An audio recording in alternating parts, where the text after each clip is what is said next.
Hello my dear students, this is Dr. Vijay Kumar and welcome to my channel Eco Study. Dear students, अर्थ के internal structure के first part को हम discuss कर चुके हैं, जिसमें हमने लिथोस्फीयर और क्रस्ट जो कि दो टाइप का होता है, कॉन्टिनेंटल क्रस्ट और ओशियानिक क्रस्ट, इसके बारे में डिस्कस कर चुके हैं। अर्थ के इंटरनल स्ट्रक्चर के सेकेंड पार्ट को आज हम डिस्कस करने जा रहे हैं, जिसमें हम मेंटल की बात करेंगे जो अर्थ का सेकेंड लेयर है। ओके, क्रस्ट के बाद 35 किलोमीटर के डेप्थ के बाद मीन्स 35 किलोमीटर से लेकर के 2900 किलोमीटर के डेप्थ तक की गहराई तक जो ये ब्रॉड लेयर पाया जाता है, इसको हम बोलते हैं मेंटल। ओके, मेंटल की स्थिति जान लीजिए। ये अर्थ का ये क्या है, सेकेंड लेयर है। ओके, क्रस्ट ये था कॉन्टिनेंटल क्रस्ट, और इसके बाद ये जो थिन लेयर थी, पतली लेयर, ये oceanic crust. Okay, continental crust की जो थिकनेस थी वो 30 किलोमीटर, ओशियानिक क्रस्ट की 5 किलोमीटर। ओके, तो 30 + 5 35 किलोमीटर के बाद यहां से ओके, ये आप इधर दिखाया हूं मैं, 35 किलोमीटर के बाद ओशियानिक क्रस्ट के नीचे से लेकर के 2900 किलोमीटर की गहराई तक जो सेकेंड लेयर पाया जाता है उसको बोलते हैं मेंटल। ओके, ये क्या है, mental. Mental is the second layer, this is the second layer. Okay, this is most massive layer, ये सबसे बड़ा लेयर है, सबसे चौड़ा लेयर है, बहुत ही बृहद लेयर है ये। ओके, जो 35 किलोमीटर से लेकर के 2900 किलोमीटर की गहराई तक फैला रहता है। अगर इसके मास की बात करें तो जो पूरे अर्थ का जितना मास होता है उसका 67% जो मास होता है वो मेंटल की वजह से होता है। ओके, ये जो ब्रॉड लेयर है ये पूरा मेंटल। ओके, इसका पूरा मास पूरे अर्थ के मास के रिस्पेक्ट में कितना होता है, 67%। और अगर वॉल्यूम की बात करें, वॉल्यूम आयतन की बात करें, तो सबसे ज्यादा आयतन इसी मेंटल का ही होता है। 84% वॉल्यूम मेंटल की वजह से होता है। अर्थ का 84% वॉल्यूम मेंटल की वजह से होता है। क्लियर? इस मेंटल को दो पार्ट में डिवाइड किया गया है, upper mantle and lower mental. Okay, mental को दो पार्ट में डिवाइड किया गया है, upper mantle and lower mental, ऊपरी मेंटल और निचला मेंटल। ओके, ऊपरी मेंटल की अगर बात करें तो ये 35 से 660 किलोमीटर की डेप्थ तक पाया जाता है। 35 से 660, 35 to 660 किलोमीटर की डेप्थ तक की गहराई तक क्या पाया जाता है, अपर मेंटल। ओके, उसके बाद 660 से लेकर के 2900 किलोमीटर की डेप्थ तक लोअर मेंटल पाया जाता है। तो चलिए अब बात करते हैं अपर मेंटल की। ओके, अपर मेंटल जो 35 से 660 किलोमीटर की गहराई तक पाया जाता है। इस अपर मेंटल की अगर हम संगठन की बात करें, ये किससे मिलकर बना है, किस तरह के रॉक से मिलकर बना है, तो ये अल्ट्रामैफिक सिलिकेट रॉक से मिलकर बना है। पॉइंट टू बी नोटेड, बहुत इंपॉर्टेंट पॉइंट है ये, कि जो अपर मेंटल होता है वो किस तरह के रॉक से मिलकर बना होता है, तो ये अल्ट्रामैफिक रॉक से मिलकर बना होता है। ये अल्ट्रामैफिक क्या होता है, अल्ट्रामैफिक देखिए, सिलिका के कंटेंट के बेसिस पे जो रॉक होते हैं, इग्नियस रॉक जो होता है मान लीजिए, उसको तीन तरह में डिवाइड किया गया है। किसके बेसिस पे, सिलिका का कितना कंटेंट है, सिलिका की मात्रा किस रॉक में कितनी है, सिलिका की मात्रा किस रॉक में कितनी है। ओके, सिलिका की मात्रा के आधार पे जो रॉक होते हैं उनको तीन कैटेगरी में डिवाइड किया गया है। कौन कौन, जो पहला है उसे बोलते हैं फेल्सिक, दूसरा मैफिक और तीसरा अल्ट्रामैफिक।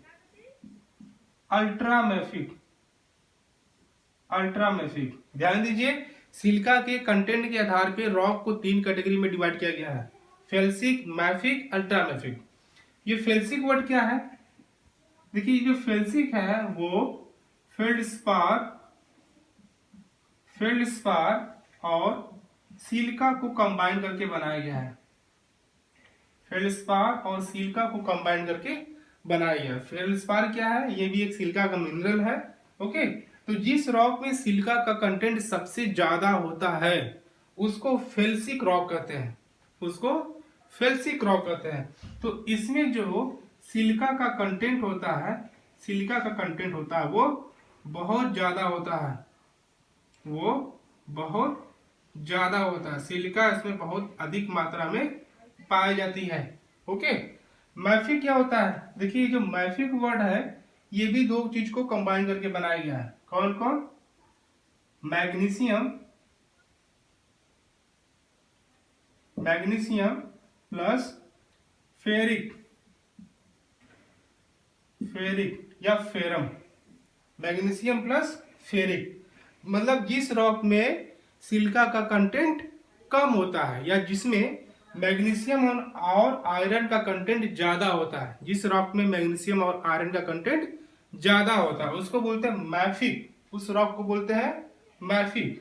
तो इसमें सिलिका का कंटेंट, इसमें सिलिका का कंटेंट कम होता है, सिलिका की मात्रा इसमें कम होती है। अल्ट्रा मैफिक, अल्ट्रा मैफिक, ये रॉक भी जो होता है वो क्या होता है? मैफिक ही होता है, ये रॉक भी मैफिक ही होता है। बस डिफरेंस क्या है, इसमें सिलिका का जो अमाउंट है वो और कम हो जाता है, इसमें सिलिका का जो अमाउंट है वो सबसे कम हो जाता है, इसमें सिलिका का जो अमाउंट है, कंटेंट है, वो सबसे कम हो जाता है, बहुत कम हो जाता है। ओके, या ऐसे भी लिख सकते हैं सिलिका का कंटेंट वेरी लो, बहुत कम होता है। ओके, सिलिका का कंटेंट इसमें बहुत कम होता है। तो ये जो अपर मेंटल होता है वो बहुत कम सिलिका कंटेंट वाले रॉक से मिलकर के बना होता है, और उस बहुत कम सिलिका के कंटेंट वाले रॉक का जो एग्जाम्पल है वो है पेरिडोटाइट, उसे कहते हैं पेरिडोटाइट। ओके, ये बहुत ही इंपॉर्टेंट रॉक का नाम है कि अपर मेंटल, ये एग्जाम में पूछा जाता है कि अपर मेंटल किस तरह के रॉक से बना होता है या किस रॉक से बना होता है, किस तरह से पूछे। अगर ऑप्शन में फेल्सिक, मैफिक, अल्ट्रा मैफिक हो तो यहाँ ऑप्शन क्या होगा? Ultra mafic. ओके, या सिलिकेट, मैग्नीशियम, इस तरह के रॉक से मिलकर बना होगा। अगर ऑप्शन में ये सब हो तो यहाँ पे आप सिलिकेट रॉक लगाएंगे। और सीधे सीधे अगर एग्जाम्पल ही दे दिया हो, ओके, जैसे granite, granodiorite, diorite, gabbro, peridotite, okay, तो उसमें किससे मिलकर बना होगा? पेरिडोटाइट से। ओके, अगर इन सबको न दे करके ये अगर पूछे कि ओलिविन और पायरोक्सिन, क्योंकि जो पेरिडोटाइट रॉक होता है उसमें जो मिनरल होते हैं वो कौन कौन होते हैं? ओलिविन होता है और पायरोक्सिन होता है। बहुत ही इंपॉर्टेंट पॉइंट है ये सब। ये नेक्स्ट लेवल की बात कर रहे हैं कि पेरिडोटाइट भी किससे मिलके बना होता है, किस तरह के मिनरल से मिलके बना होता है। तो ऑब्वियस सी बात, ये सिलिका वाले मिनरल से ही बना होता है जिसमें सिलिका कम होता है और मैग्नीशियम और आयरन ज्यादा होते हैं।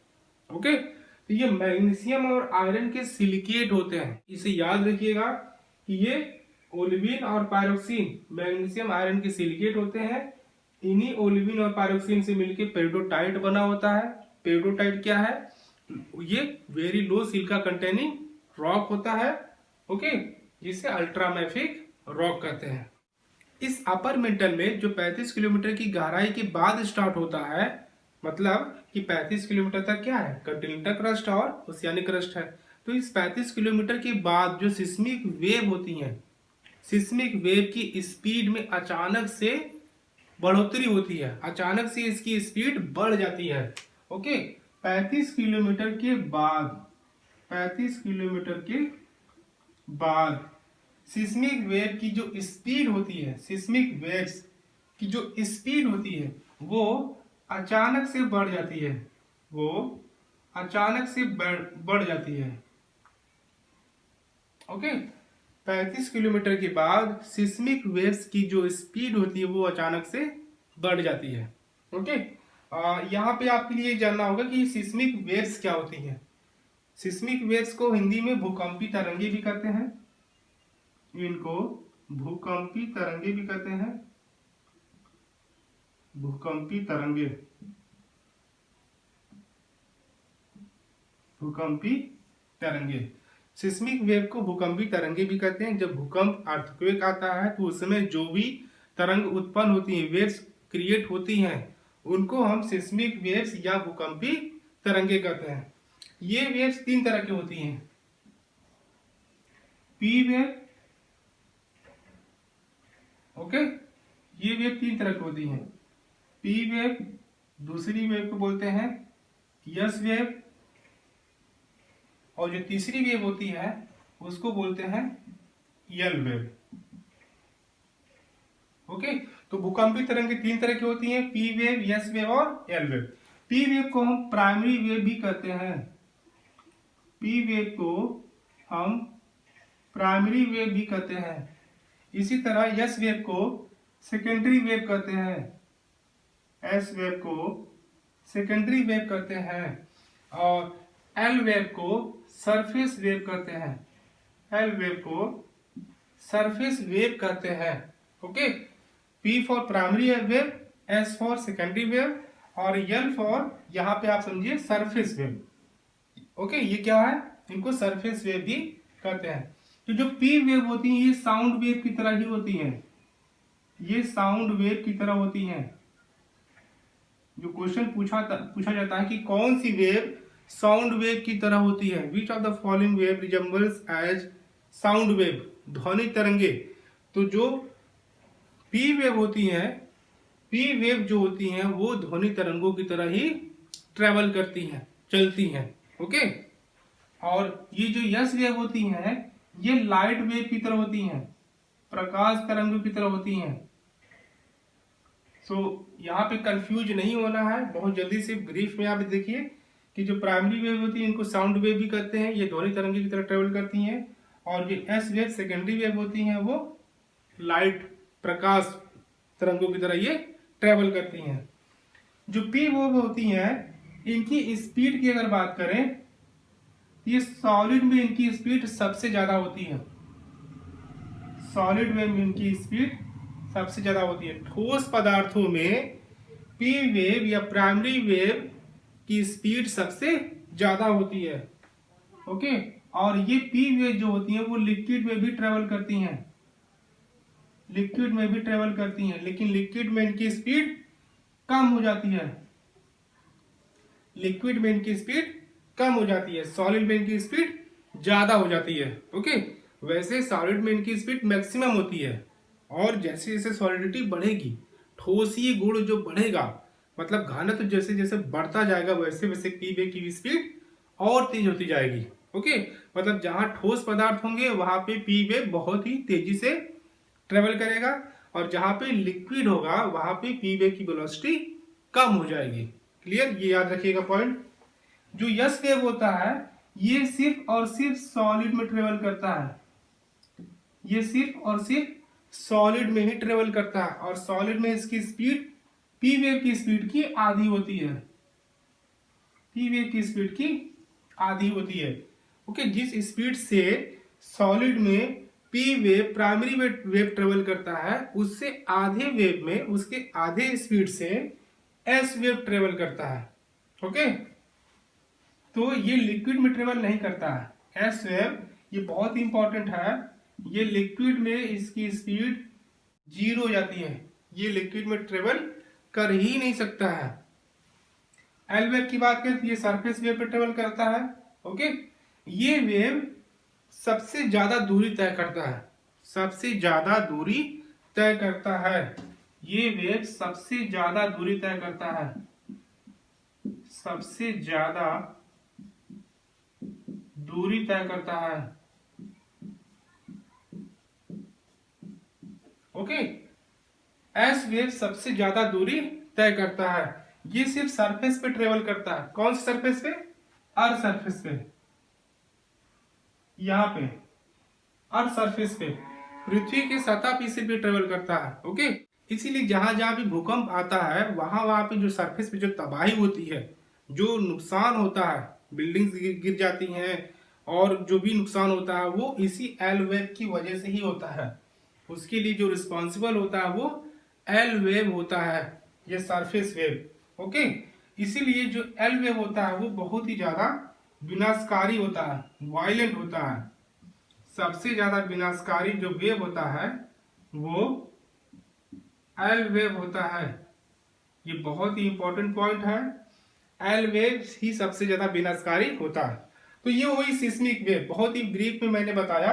ओके, अब चलते हैं वापस अपने अपर मेंटल में। 35 किलोमीटर के बाद मैंने बताया कि सिस्मिक वेव की स्पीड अचानक से बढ़ जाती है। अचानक से बढ़ जाती है मतलब इसकी पहले कितनी थी?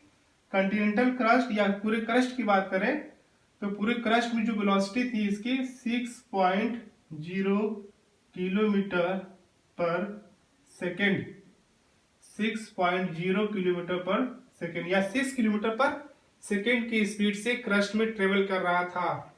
तो क्रस्ट के बाद जैसे ही सिस्मिक वेव 35 किलोमीटर के नीचे आता है, मतलब अपर मेंटल में वो इंटर करता है, वैसे ही सिस्मिक वेव की जो स्पीड होती है वो अचानक से बढ़ जाती है।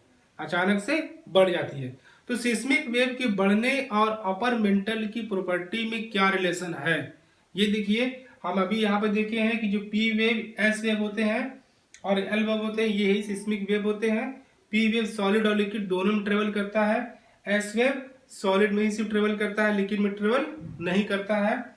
और एल वेव सिर्फ सरफेस पे ट्रेवल करता है। ओके, तो सिस्मिक वेव की वेलोसिटी बढ़ गई, मतलब पृथ्वी के अंदर कौन ट्रेवल कर रहा है? पृथ्वी के अंदर सिर्फ दो वेव ट्रेवल कर रहे हैं, पी वेव और एस वेव ट्रेवल कर रहे हैं।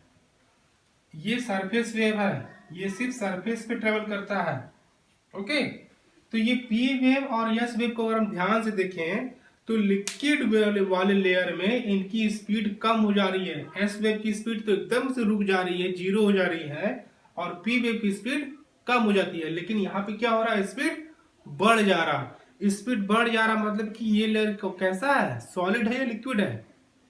ये लेयर सॉलिड है। ओके, और ये क्रस्ट से भी ज्यादा सॉलिड है। ये क्रस्ट से भी ज्यादा सॉलिड है, इसीलिए इसकी स्पीड बढ़ गई। क्योंकि जैसे जैसे सॉलिड की प्रॉपर्टी बढ़ती जाएगी वैसे वैसे पी वेव की वेलोसिटी भी या स्पीड भी बढ़ती जाएगी। ओके, जो जितना सॉलिड लेयर होगा उसमें पी वेव की स्पीड उतनी ही ज्यादा होगी और एस वेव की स्पीड भी उतनी ही ज्यादा होगी। ये अलग बात है कि इसकी स्पीड इसके स्पीड से आधी होती है। ओके, तो इस सिस्मिक वेव के अचानक बढ़ जाने से ये पता चलता है कि अपर मेंटल का जो 65 किलोमीटर होता है वो सॉलिड होता है, वो सॉलिड होता है, ठोस होता है। ओके, अपर मेंटल में 65 किलोमीटर वाला लेयर कैसा होता है?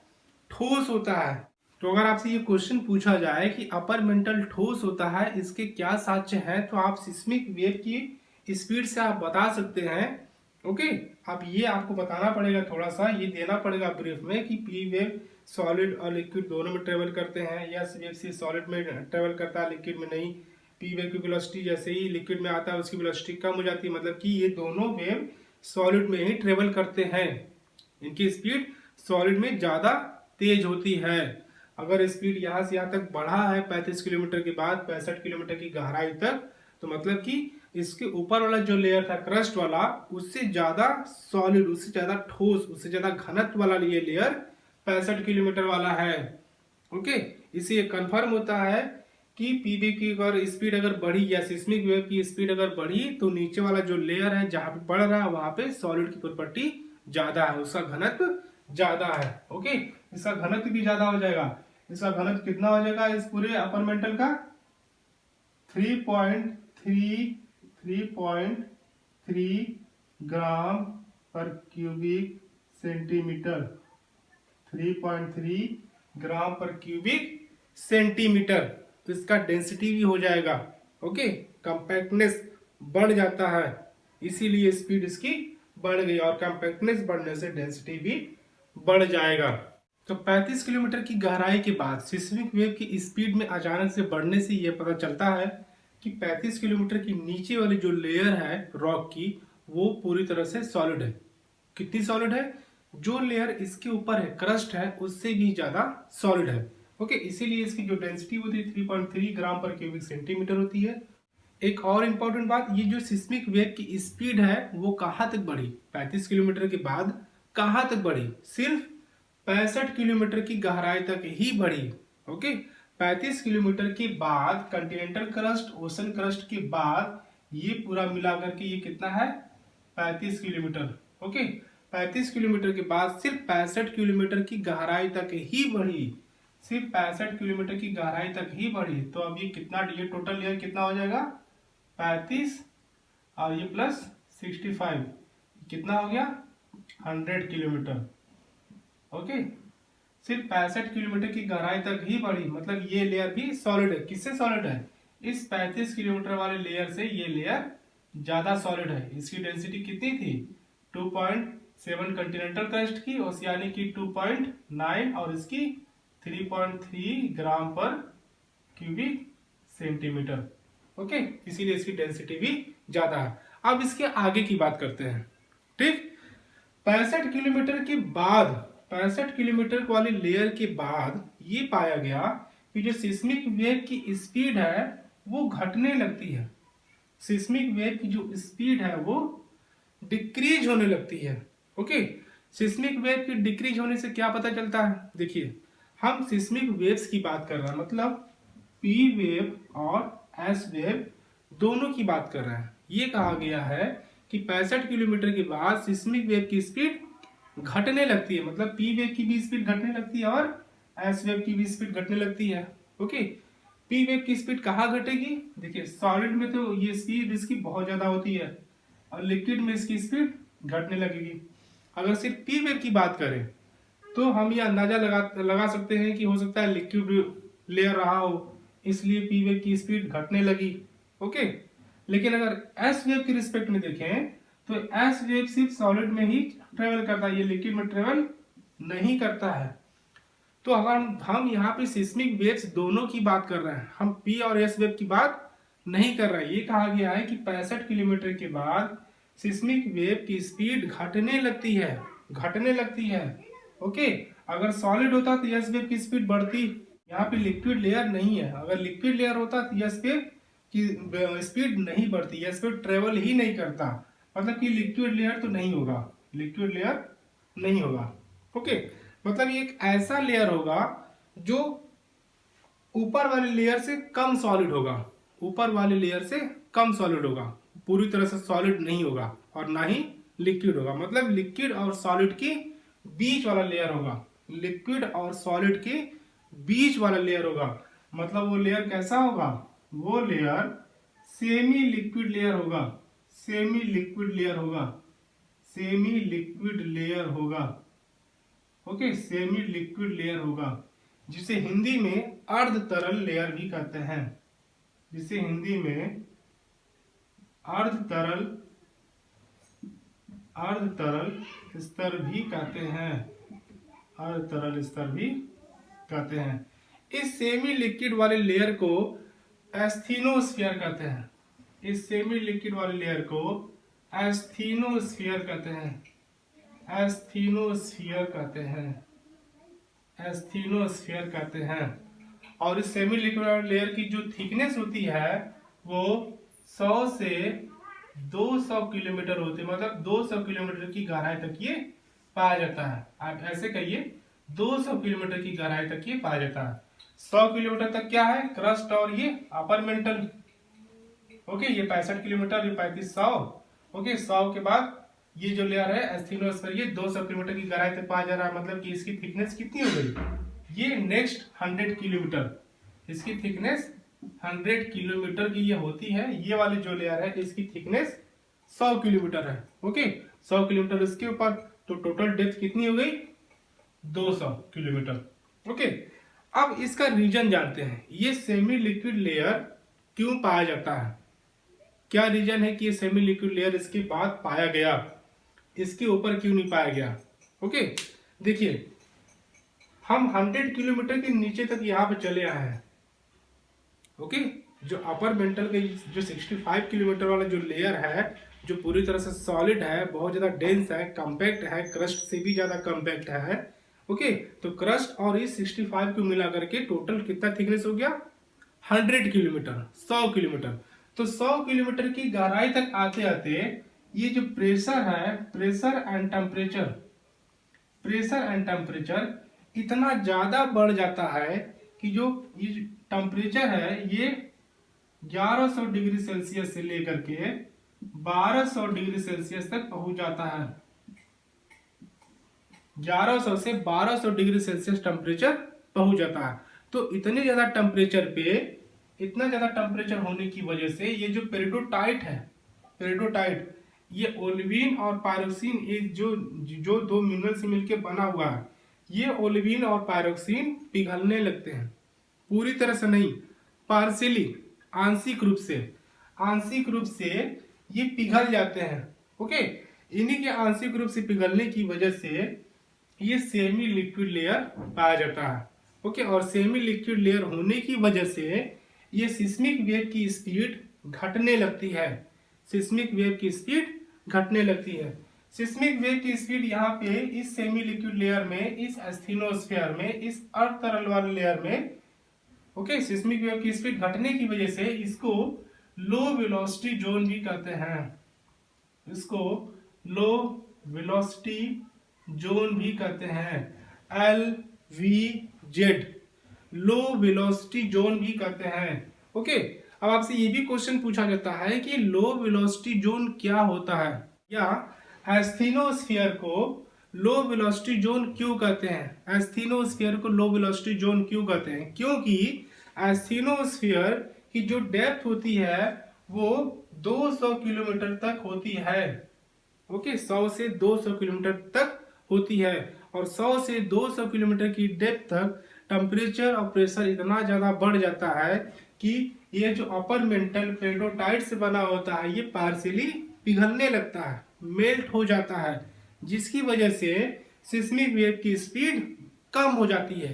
सिस्मिक वेव की स्पीड कम हो जाती है, और सिस्मिक वेव की स्पीड कम होने की वजह से इस एस्थेनोस्फीयर को हम लो वेलोसिटी जोन कहते हैं। एस्थेनोस्फीयर को लो वेलोसिटी जोन कहते हैं। ओके, और इसी एस्थेनोस्फीयर के ऊपर ये 65 किलोमीटर के ठोस लेयर और 35 किलोमीटर का जो ठोस सॉलिड लेयर है, ये उसके ऊपर फिसलता रहता है, ये इसके ऊपर मूव करता रहता है, जिसको हम लिथोस्फीयर कहते हैं, जिसको हम लिथोस्फीयर कहते हैं, इसको हम लिथोस्फीयर कहते हैं। ध्यान दीजिएगा, ये हम फर्स्ट पार्ट में डिस्कस कर चुके हैं, जिसको हम लिथोस्फीयर कहते हैं, जिसको हम लिथोस्फीयर कहते हैं। ओके, सो एस्थेनोस्फीयर और लिथोस्फीयर 65 किलोमीटर के बाद ये इसकी स्पीड घटने लगती है, घटने की वजह से इसको लो वेलोसिटी जोन लेयर कहते हैं। माय डियर स्टूडेंट्स, इस लेक्चर में बस इतना ही। इसके आगे की बात हम अर्थ के इंटरनल स्ट्रक्चर के पार्ट 3 में डिस्कस करेंगे, जिसमें अभी अपर मेंटल का कुछ पार्ट बाकी रह गया, जिसमें अभी तक हमने 200 किलोमीटर तक को कवर किया है, 200 किलोमीटर तक को कवर किया है, जहां तक एस्थेनोस्फीयर है। ओके, इसके बाद भी जो सिस्मिक वेव की वेलोसिटी कभी घटती है, कभी बढ़ती है, कभी घटती है। ओके, ट्रांजिशन जोन आता है, फिर लोअर मेंटल आता है, फिर उसके बाद कोर आता है। ओके, इन सब को डिस्कस करने के बाद जो डिफरेंट डिसकंटिन्यूटीज है उसके बारे में भी हम डिटेल में डिस्कस करेंगे। तब तक के लिए थैंक यू सो मच।